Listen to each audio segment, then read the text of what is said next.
மேல்மருவத்தூர் ஆதிபராசக்தி பொறியியல் கல்லூரியில் சிவில் துறை சார்பில் பயிலரங்கம் பேராசிரியர்கள் தொழில்துறையினர் பங்கேற்றனர்.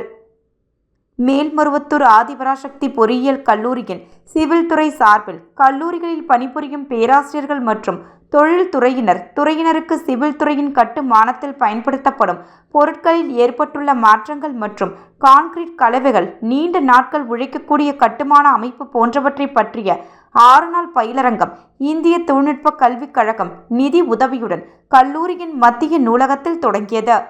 இந்த நிகழ்ச்சிக்கு ஆதிபராசக்தி பொறியியல் கல்லூரி தாளாளர் கோபா செந்தில்குமார் தலைமை தாங்கினார். கல்லூரி முதல்வர் ராஜா, கல்லூரி டீன் ராமசாமி, துணை முதல்வர் புவனேஸ்வரி ஆகியோர் முன்னிலை வகித்தனர்.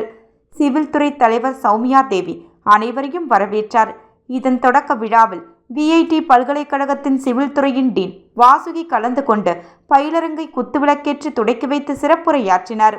மேலும் பல்வேறு பொறியியல் கல்லூரிகளைச் சேர்ந்த பேராசிரியர்கள் நாகன், ராஜசேகர், பன்னீர்செல்வம், ரேவதி, தொழில் நிறுவனங்களைச் சேர்ந்த இளமுருகன், மணிகண்டன், சீனிவாசன், நாராயணமூர்த்தி, ரவிசங்கர் ஆகியோர் மாணவர்களுடன் கலந்துரையாடினர்.